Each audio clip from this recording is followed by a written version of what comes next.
I mean, I have 45 years of memories with her. Kelly was an amazing person. To me, she was the closest person to me. So to me, she was kind of my whole world. She grew a lot over her short lifetime. Um, I mean, as children, we were really playful and just, very active, very creative. We have a lot in common. We're very different as identical twins, but we have a lot of things that are the same about us. We were both musicians when we were young, and she was very talented. And we both loved school so much. She loved learning. And it seems like she loved the outdoors. Absolutely. Yeah, she's definitely an outdoors girl. She was a person that went to the beat of her own drum. And yes, and nature was important to her. When she was a little girl, we lived in a house that had a big open field in the back with a culvert that went under the road and into another area where there was a pond. And sometimes she'd even go out there alone just to be with nature. I'm not an identical twin, so Lindsay, I wanted you to kind of talk about that connection that you have. I mean, I hear from so many identical twins that they kind of have this, special connection that they can't really describe. Did you have that with your sister? Absolutely. I mean, I wish that we could actually say that we could read each other's thoughts, but I think more we could just predict each other's thoughts just because you know somebody that well. But absolutely, we had a very strong connection. Stayed very close even after we moved to different states and lived away from each other, and went our own ways. Still stayed very close and spoke very frequently. Leaned on each other very heavily for mental and emotional support throughout our whole lives. She loved to push herself, and she was training to do a triathlon that was going to happen 2 weeks after her demise. This would have been her first triathlon. But yes, she had done mountain biking since college, and she was really good at it. She won some trophies and like a state championship. So great mountain biker, and then she added in the swimming and the running so that she could train and do this triathlon. Wow. Yeah, she just wanted to grow and just always kind of challenge herself. I wanted you to describe, as much as you're comfortable, Kelly's relationship with Daniel before all of this. It seems like at one point, obviously they have kids. Do you feel like it was a loving relationship and then at some point took a turn? I do, yeah. I believe that they were very in love when they got married, and they had goals in common. They got a house together. They had cats, and then it was time to have children, and things seemed to be going well. And then, who knows, the stress of life, just things started to not go well. Yeah. Unfortunately. Yeah. And it seemed like, Kelly had made up her mind that at that point, according to what you guys said at sentencing, that, maybe it was time that they go their separate ways, and she had kind of come to that decision. She had been talking to me about kind of being not fulfilled in the relationship for several years. And we told her, hey, you've been saying this for a long time. Like, why don't you move on and find something that's more suitable for you? We want to see you happy. And she finally decided to do it. Yeah. I know that it's been, just a few days over a year, and then a year and some change for some other dates for you guys. I want you both to, as much as possible, as comfortable as you are, tell me, June 30th was the day that Kelly was reported missing by Daniel. Take me through that day for each of you, because I'm sure you had unique experiences. Mary, you being in Arizona, and Lindsay, you being out of state. Well, this was a Sunday, and Ed and I had the habit of picking the children up real early in the morning to take them to the farmer's market. We like to get there early before the crowds hit. And I was talking with Kelly on the front porch, and she gave me an idea of some things she wanted from the farmer's market. And we left with the children. And I picked up the items for her, and these little inner voices told me not to deliver it, just to wait until they came to pick up the children later in the day. Wow. After their bicycle ride, to give her the salad makings. And I get a text message from Kelly that was so strange. It said, I'm going to go for a run, which made sense. She was training for triathlon and a swim, and Daniel will pick the kids up later. This struck me strange because Kelly would never suggest that the kids were going to stay longer without talking with me and like getting my permission. Yeah. And it kind of rang strange, but things happen. And then later on, Ed and I were out for dinner, and we get a call from Daniel. This is like 7:30 at night. And he says, "Have you heard from Kelly?" And my heart just dropped. I said, "What?" He said, "She hasn't come home yet." And I said, "Report her missing."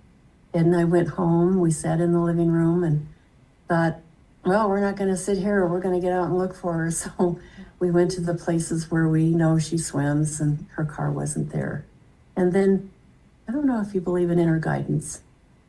Yeah. But I was told to go to Campbell Mesa.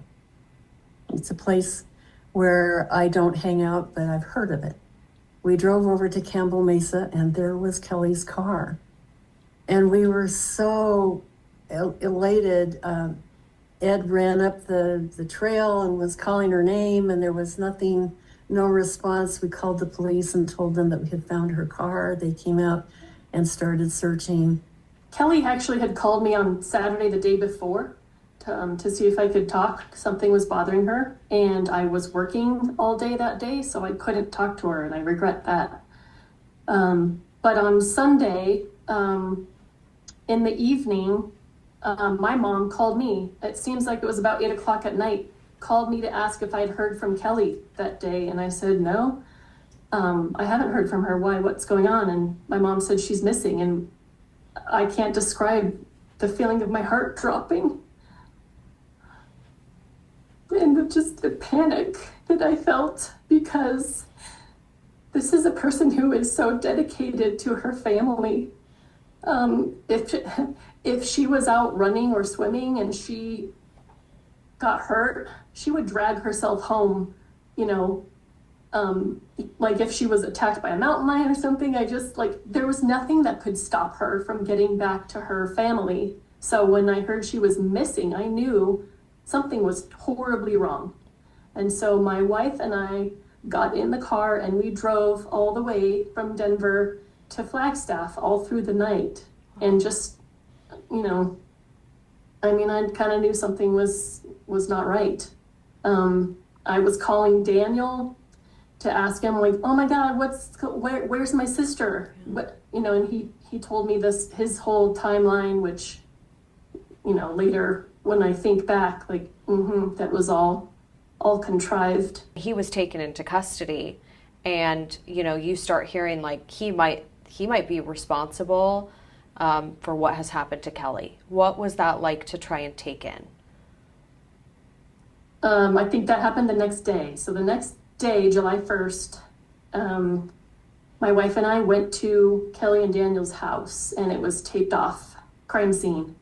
And that's how I first knew, okay, something's going on here. And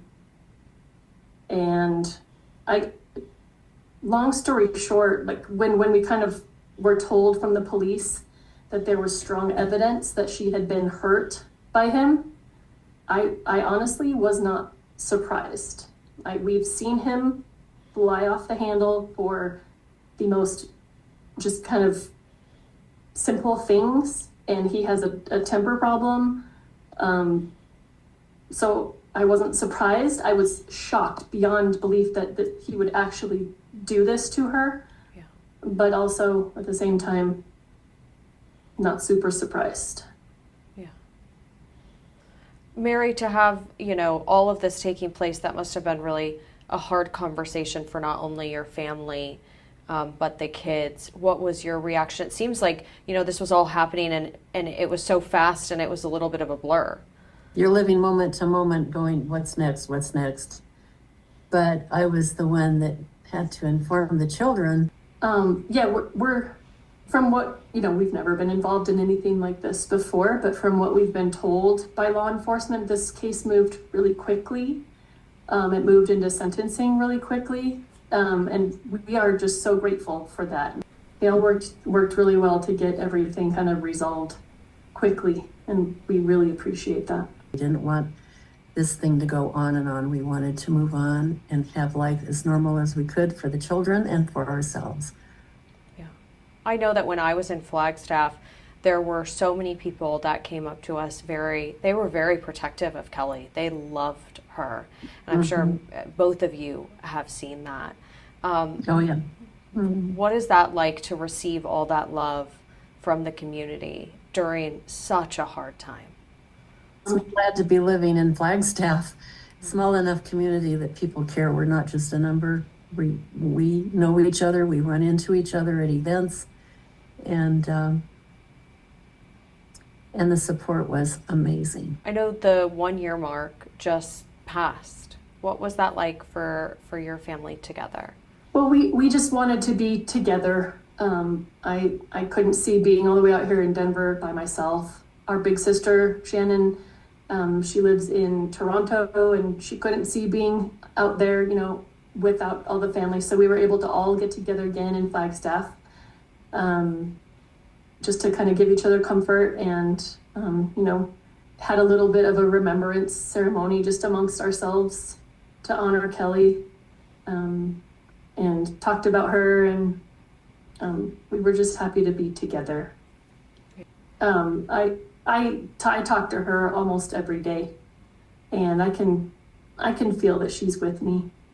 I think it's important that people keep having conversations about domestic violence. It's difficult because our family didn't really know that that's what was going on with her. She did not ever mention anything about physical violence. And to my knowledge, there may or may not have ever been any physical violence. So it just, you think well, what could have been done? Should she have gone to a women's shelter? She never would have done that because that's not the situation she was in. Right.